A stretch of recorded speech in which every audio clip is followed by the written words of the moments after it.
You're listening to the Trailblazers podcast, episode 50 with Cheree Warrick.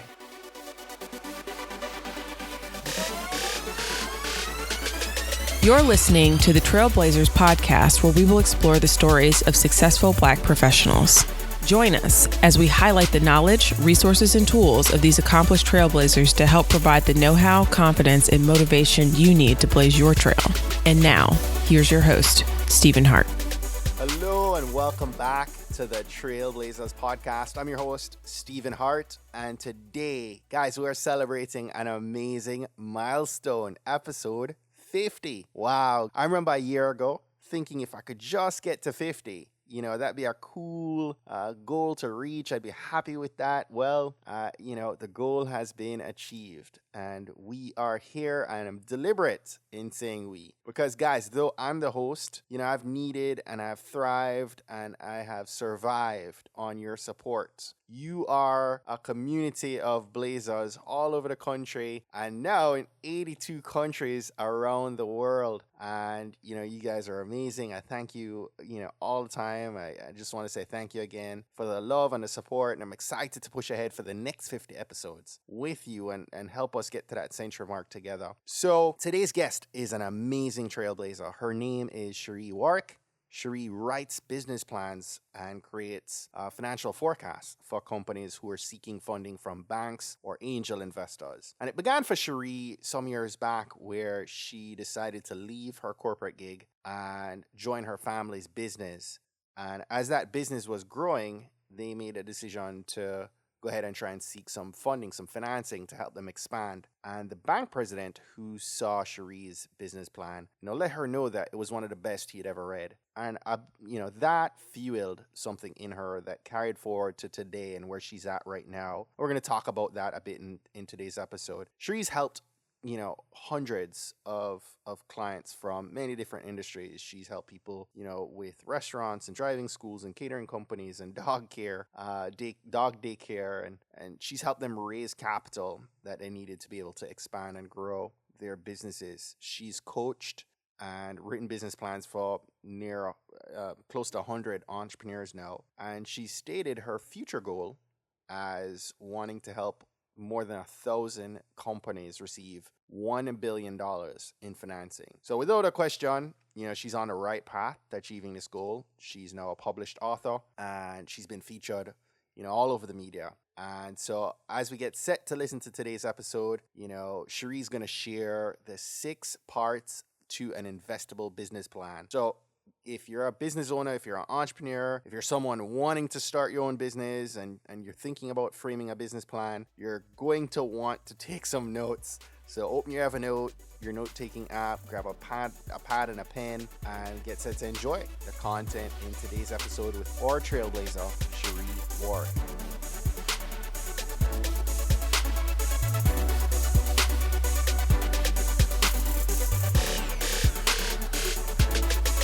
Cheree, welcome and thanks for joining us on today's episode. Thank you. Thanks for having me. So you've got a lot happening right now, but we love to begin all our conversations from a place of gratitude. I feel that it sets the tone for a really successful conversation. And so I wanted to invite you right from the start to reflect and maybe share on what you're most grateful for in your life right now. Well, my mother just turned 67 years old yesterday. Wow. She hates it when I talk about her.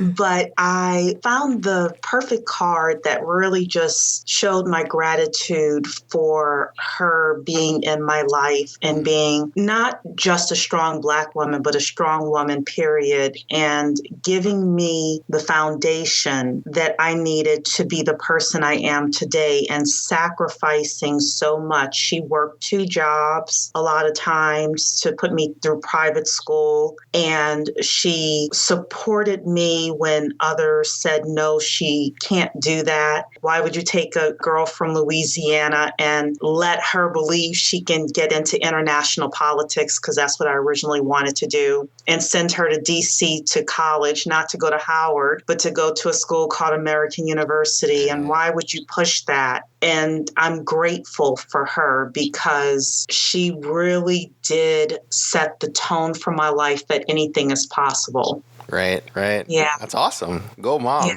And happy Go birthday. mom. Yes, Happy birthday, exactly. mom. She did a good job. She did a good job. So you studied business, as you touched on just a moment ago. You actually did your BA in international business, right? Yeah, so I studied international business in undergrad, and I also have a master's degree in finance. Right, right. Yeah. And oddly enough, it's what you're doing in your life today for the most part. Yeah, but you know what's really interesting is the things that I learned in school is I probably use 5% of that. Absolutely. The truth is the information that you get from doing and from working and studying under people and actually applying information, that's 95% of it. Yes, couldn't agree with you more. Yeah. So maybe tell me, you know what? Obviously, as you said, it morphed into so much more, but what initially ignited a passion for you to do business and finance?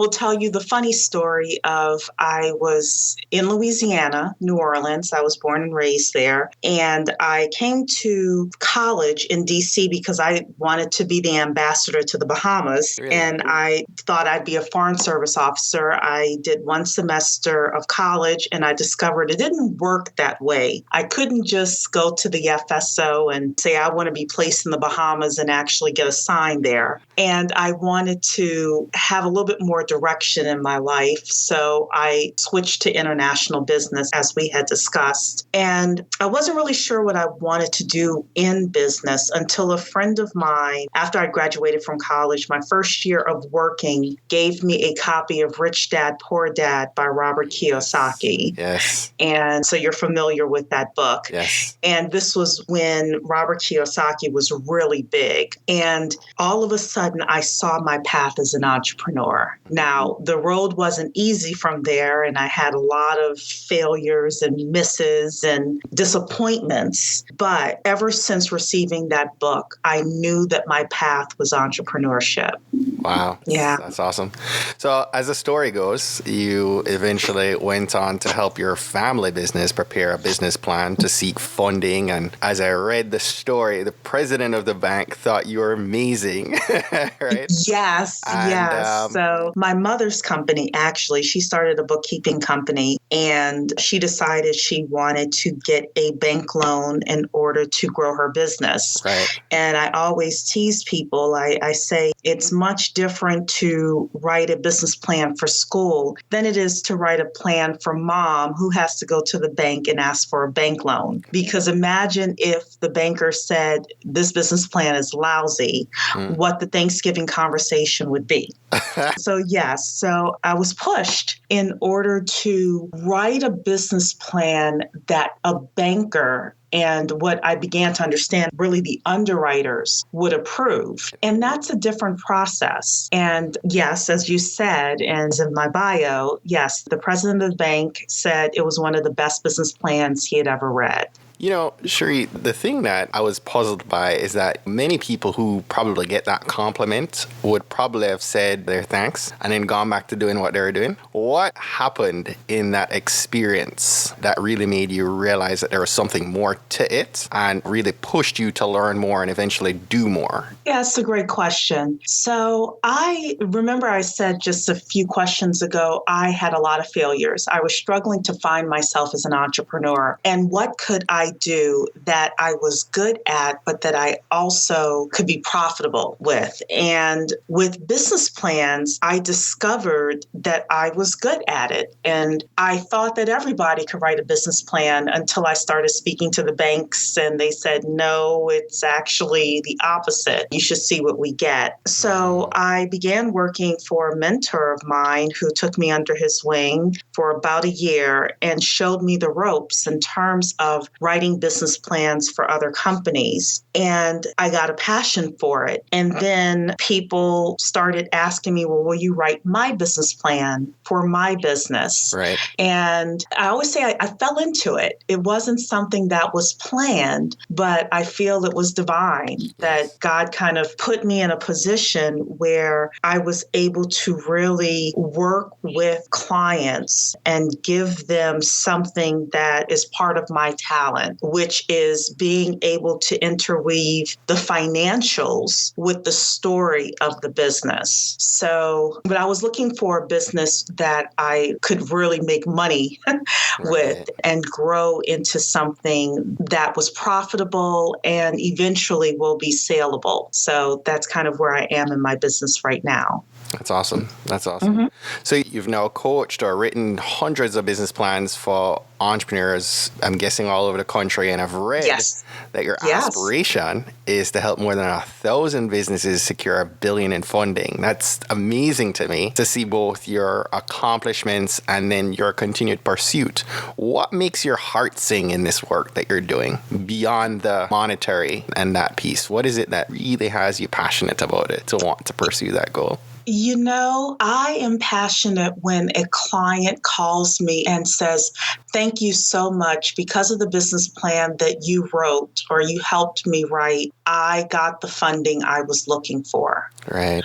I literally just got a phone call from a woman a couple of days ago, and this is not a huge amount of money, but she was applying for a county business plan competition. And the first year she applied, she did not even make the first round. And she just called me 2 days ago to say, thank you so much. I won the business plan competition because of your business plan. And that makes my heart sing when I get those phone calls. I'm dancing probably more than the business owner client when I get those calls. That is awesome. That is awesome. Yeah. So let's dive a little bit deeper, right? Maybe share with us some of the parts of a solid business plan that some of our aspiring as well as seasoned entrepreneurs like your mom listening in absolutely need to help them either create or polish their plan and make it one that would garner the funding that they need. Mm-hmm. So you want me to tell you the parts of the business plan? Absolutely. Yeah, please do. Okay. So there are 6 parts to a business plan. Okay. So I'm going to break it down and tell you that the majority, so 5 of the 6 parts are for people that are applying for a bank loan or angel investment. And the 6th part is just for angel investors. Got it. So part 1 is the market opportunity. So you want to tell the reader what the business is. It's very important to explain what your business is in a simplistic manner. Don't overcomplicate it. Right. In that section, you also want to tell them who your target audience is and how many people within either a geographic area or the entire world, depending on your business, how many people would actually want to purchase that product or service. Right. Within the market opportunity, I also tend to say something like there are 19 million people that are in our target market, and our goal is to get 500,000 customers in the next year and a half. Wow. So all of a sudden, the person sees or asks themselves as a reader, can they get 500,000 clients or customers? Right. And then the rest of the business plan is proving that out. So part 2 is the marketing plan. So once you've said, I want to get 500,000 customers, then the marketing plan says, how are we going to do that? How are we going to promote ourselves? Are we using online methods such as search engine optimization and retargeting? Are we using social media? Are we using offline methods? I am working with a tech company now, and one of the things they're doing offline is a road show. Right. And that's part of what they are raising capital for, is to do a road show or other types of events that you want to host. A lot of times, most companies need to do a hybrid of both. You want to have some online and some offline methods of attracting those 500,000 customers. So that's part 2. Got it. Part 3 is the team. The number one reason that a business plan is denied is not because the reader thinks that the product or service is not worthy. It's because you have not explained why the team you've assembled is qualified to actually run the business. So if you've ever seen Shark Tank, one of the things they do is rapid fire questions, and they're more so testing the team members and the management than they are the idea. So that's part 3 is the team.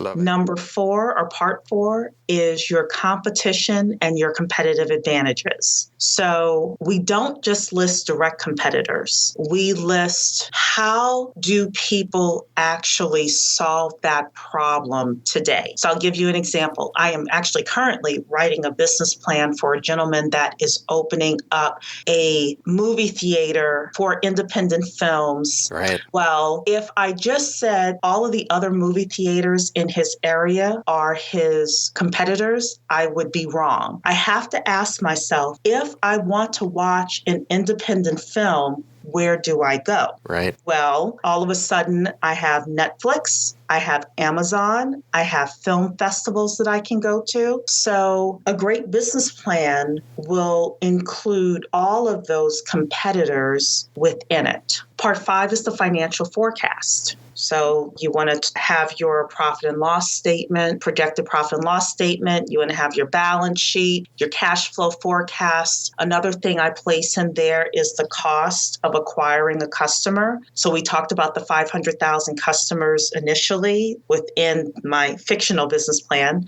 What does it cost to actually get that customer through the door? And how much is that customer worth to us? Right. And then part 6, if you are going after angel funding, you need to have an exit plan. And an exit plan is very simply, if an angel investor gives you $1 million to start your business or grow it, how are they going to get their money back? So those are the 6 parts of a business plan. Right. I love it. Love it. Love it. I'm taking so much notes right now. I love it too, then. This is great. So let's maybe flip the script. What are some of the obvious pitfalls that we need to avoid, right? To avoid not getting funded?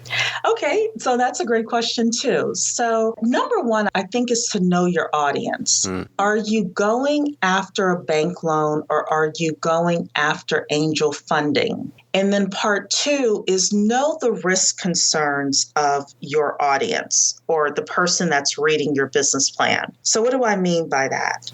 Everyone's scared they're not going to get their money back. Right. So your job within the business plan is to prove that they will get their money back and for you to have different options for them getting their money back, especially if it's an angel investor that cannot. Unlike a bank, you have to put your house up, and if you don't pay, they take your house. Angel investors don't have that option. So you want to have multiple ways of showing them, look, if A doesn't work, we can do B. If B doesn't work, we can do C. We'll test. We will only ask for $100,000 today. And if we reach this milestone, then we'll come back to you and ask you for another $500,000. That makes them feel more comfortable. Another pitfall is always around the financials, not understanding the financials, not being able to answer the questions that if you Googled most common financial questions asked by angel investors, you should at least be prepared for that within your pitch. Got it.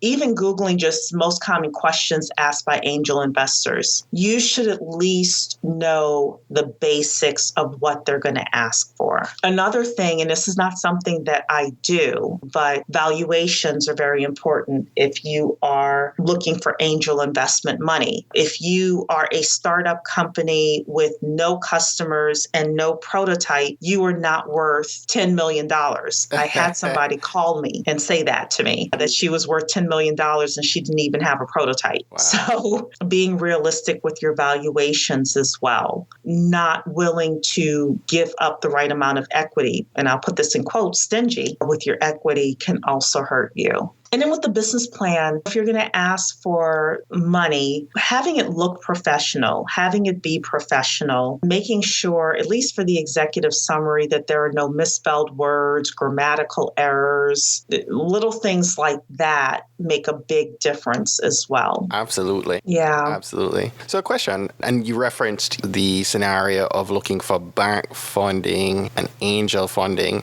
Should anyone looking to start a business really look to at least have some kind of an informal business plan? Yes. So is the question that I get all the time. I think if you don't need to raise money, you should not do so. Okay.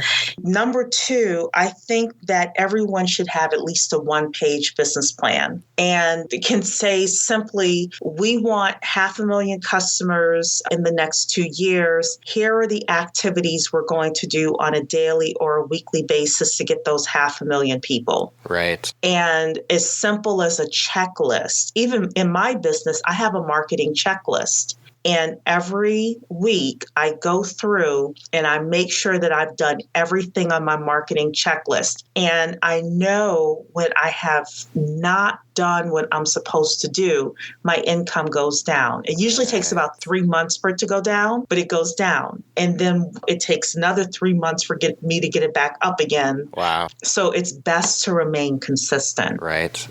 And you'll discover that with any business that you have. Cheree, I love your insights and your wisdom. This is really great. We're coming to the close of a year here. What's next on your vision board for the coming year?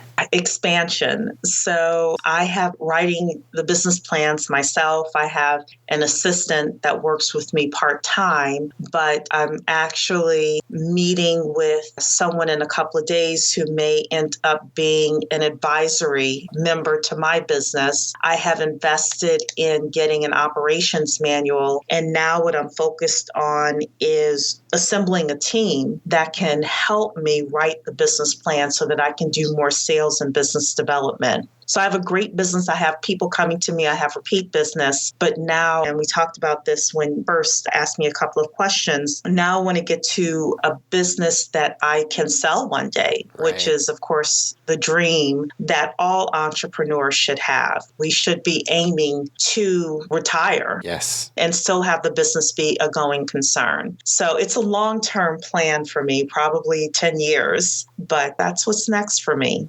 Well, that's exciting, and I'm excited to watch your journey and keep abreast on all the fun things happening with you. I'd love to share some resources of yours before we wrap up. Tell me about a book that you've read that's inspired you most.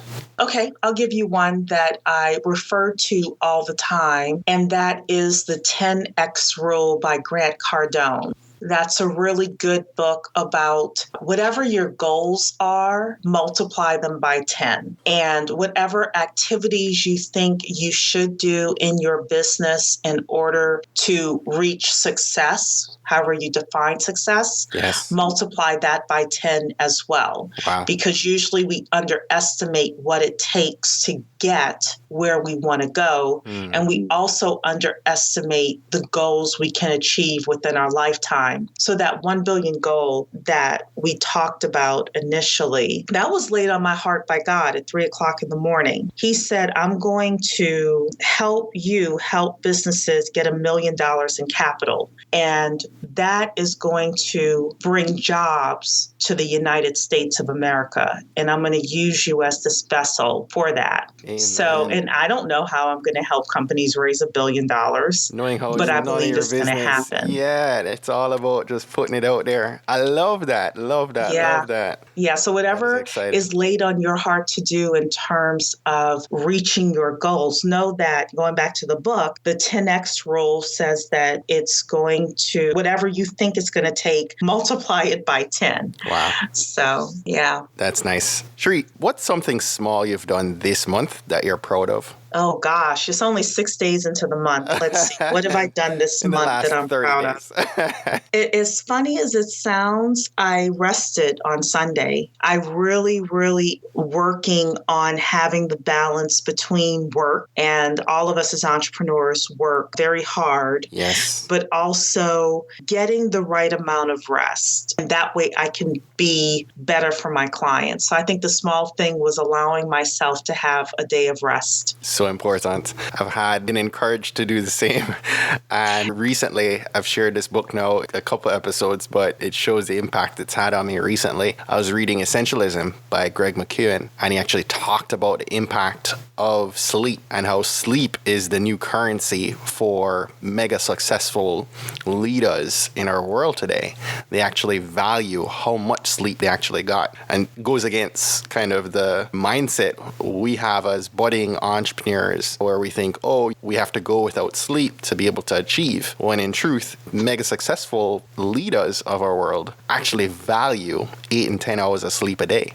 Yeah, and I think that it's sleep, it's eating right, drinking your water, getting a little bit of exercise on a daily basis. All of that makes us much more productive. And what we're able to do is within 8 to 10 hours of working, we're able to get so much more in because we're focused during that time. Right. And we're so much more productive. So, yeah.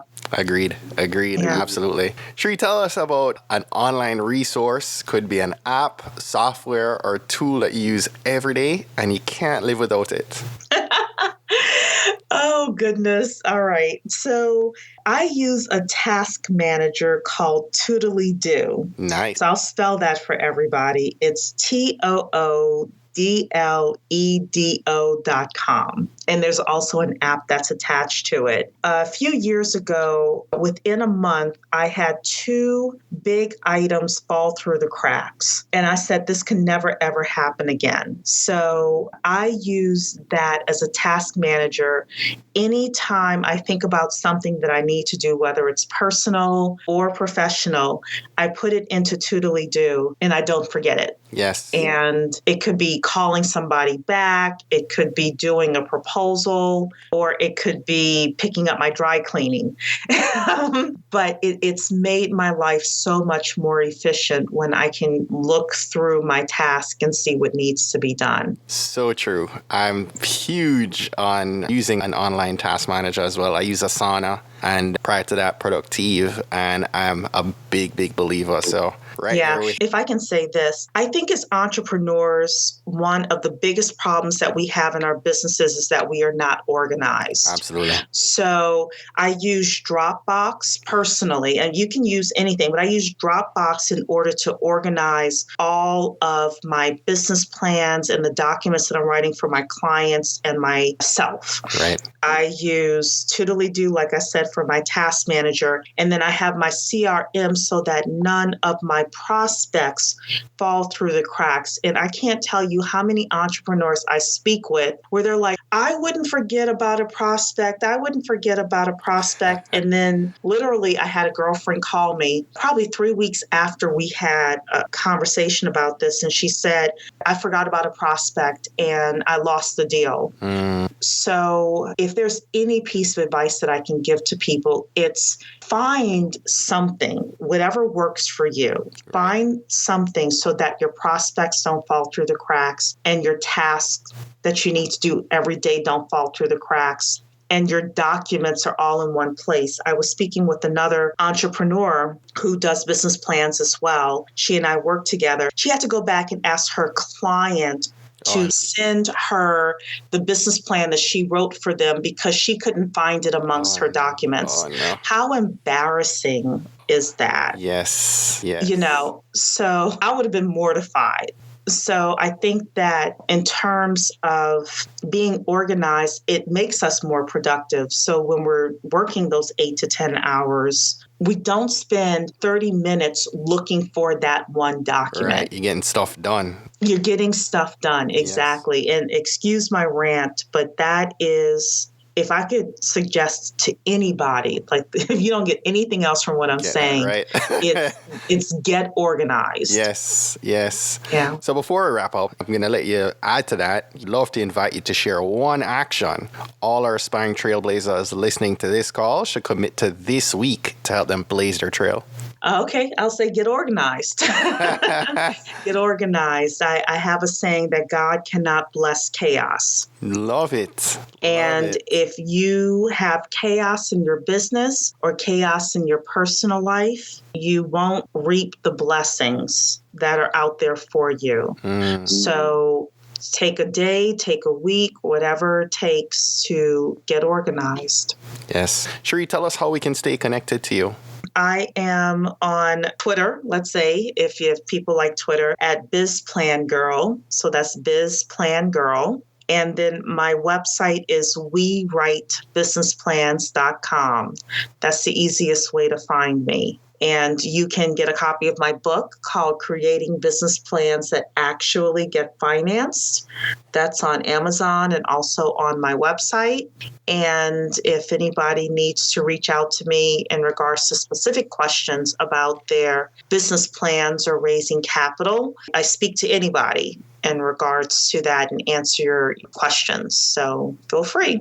Awesome. Cheree, I am so grateful. Thank you so very much for coming on the podcast and pouring out a ton of wisdom in this episode. You've set my mind on fire right now. I don't think there's any white space or any margins left in my notepad right now. Well, I'm so grateful, and thank you for having me and interviewing me and allowing me to share what I have to offer with the audience. Awesome. And you're welcome to come back at any point in time. Thank you. You're now part of the Trailblazer family. Thank you. Thank you so much.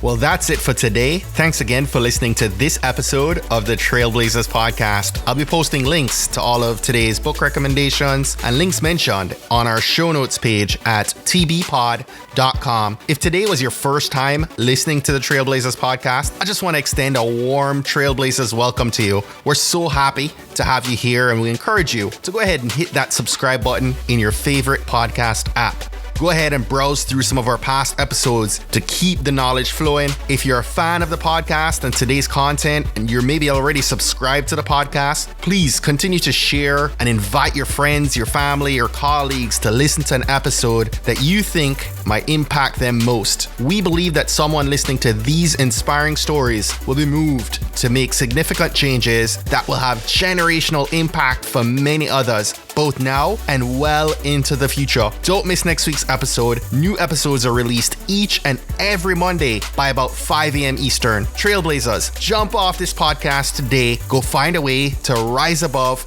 go way beyond, and keep blazing your trail. Cheers.